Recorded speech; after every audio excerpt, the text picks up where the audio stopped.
বিকাশের মাধ্যমে পল্লী বিদ্যুৎ বিল কীভাবে দিব আমরা সেটি ভিডিওর মাধ্যমে শিখব। প্রথমে আমাদের বিকাশ অ্যাপে লগ ইন করতে হবে। এখানে বিকাশ পিন দিতে হবে। বিকাশ পিন দিয়ে লগ ইন করার পরে এখানে প্রথমে আসবে পে বিল।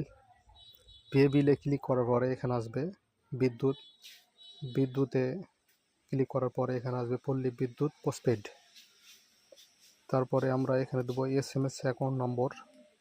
এটা হলো গ্রাহক অথবা গ্রাহক হিসাব নম্বর, যেটি আমাদের পল্লী বিদ্যুৎ হলে যে বিল দেয়, বিলের কাগজ দেয়, এই বিলে লেখা থাকে যে গ্রাহক অথবা গ্রাহক হিসাব। তো গ্রাহক হিসাব নম্বরটি আমরা প্রথমে বসাবো।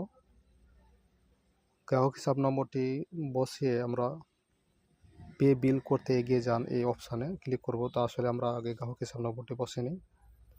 এটি এই যে বসানো আমাদের শেষ হয়ে গেছে, আমরা দেখছি যে ঠিক আছে কিনা। তো গ্রাহক হিসাব নম্বর বসানো হয়ে গেছে। এখন আমাদের পরবর্তী ধাপে এগিয়ে যাব। তো এই যে দেখুন, আমাদের 8 তারিখ বিদ্যুতের বিল পরিশোধের শেষ সময় ছিল, কিন্তু আমরা বিলটি দিছি 13 তারিখ, 13 জুলাই 2025। 1076 টাকা আছে আমাদের।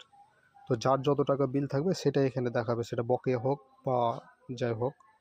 বকেয়া না থাকলেও ওই বিলটা দেখে। তো আমরা বিকাশের পিন নম্বর দেবো, পরবর্তী ধাপে এগিয়ে যাব। পিন কনফার্ম করুন। এখানে আমরা পিনটি বসাচ্ছি। তো সেরকম কোনো ঝামেলা নেই। এই যে আমরা পিনটি দিলাম। এখন আমরা ট্যাপ করে ধরে রাখবো। পে বিল করতে ট্যাপ করে ধরে রাখুন।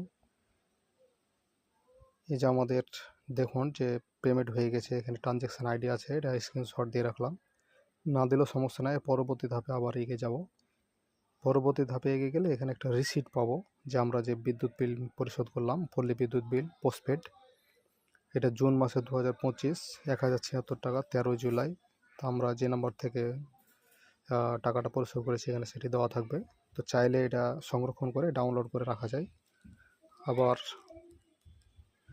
কোনো ঝামেলা হইলে দেখা যায় যে পল্লী বিদ্যুৎকে এটা দেখানো যায় যে আমরা বিকাশের মাধ্যমে পেমেন্ট করেছি। তো এখান থেকে আপনি যদি আবার পূর্ববর্তী ধাপে মানে আগের ধাপে দেখেন, আর যেভাবে বিলটা পরিশোধ করা হলো ওইভাবে দেখলে দেখবেন যে ওইখানে আর কোনো বিল নাই, বিলের অ্যামাউন্ট থাকবে 00। তখন আপনি বুঝতে পারবেন যে এটি পেমেন্ট হয়ে গেছে। তো ভিডিওটি অনেক বড় হয়ে যাবে, এই জন্য আমরা ওইভাবে দেখালাম না। তো চাইলে আপনি পূর্বের মতো করে আবার যদি দেখেন যে কত টাকা বিল আছে, তাহলে দেখবেন যে ওখানে শূন্য শূন্য আসবে, মানে কোনো টাকা নেই। তখন আপনি বুঝবেন